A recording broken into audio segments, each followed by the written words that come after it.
Hey Psych2Goers, welcome back to another video. Before we start, we'd like to give you a huge thanks for all the love and support that you've given us. Psych2Go's mission is to make psychology and mental health more accessible to everyone. Now, let's begin the video.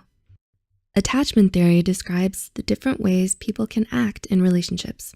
When someone has an avoidant attachment style, they're uncomfortable with growing emotionally bonded or close to someone else. It can actually be broken down into two subcategories: dismissive avoidant and fearful avoidant. This kind of attachment theory usually carries on through adulthood and can affect relationships of all types. Wondering if avoidant attachment applies to you or a loved one? Here are 8 signs of an avoidant attachment style. 1. You were emotionally neglected in your childhood. Do you feel safer keeping your intense emotions to yourself? Childhood neglect can be traumatic and often develops into an avoidant attachment style. According to Healthline, some parents might discourage their child from outwardly expressing both positive and negative emotions. These parents may have ignored the needs of their child when they were emotionally vulnerable. This is a sign of avoidant attachment because it conditions children to not only fend for themselves, but also to hide their emotions and vulnerabilities from others. 2, you tend to suppress your emotions. Were you taught to view emotional expressions as a weakness? Do you find that you're better off dealing with things internally? Do you tend to bottle your emotions and internally punish yourself for being vulnerable? People with avoidant attachment are uncomfortable disclosing their vulnerabilities, and they may look down on people who are more emotionally vulnerable than themselves.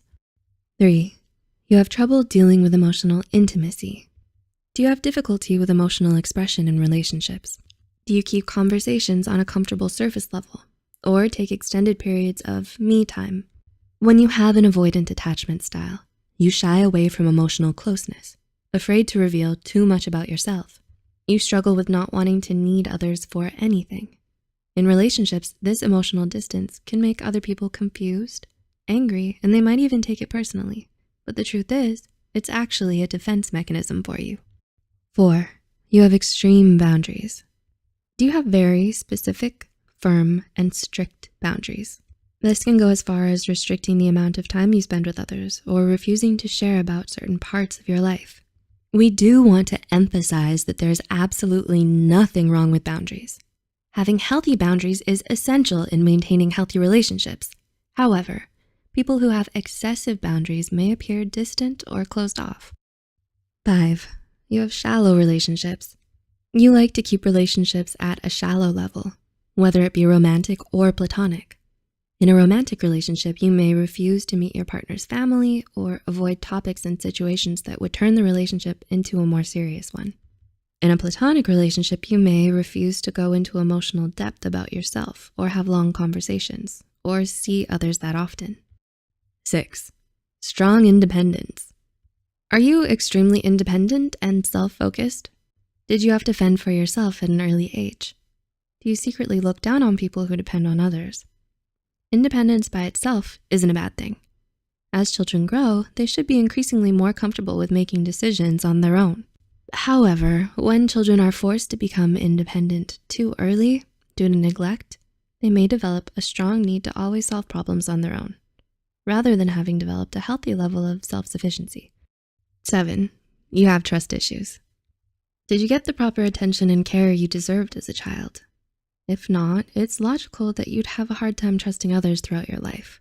Even in adulthood, you struggle to trust even in those closest to you, and will try to distance yourself from wanting or receiving affection from others. And 8, you're critical on yourself and others. When you have the avoidant attachment style, you may often find fault in those around you.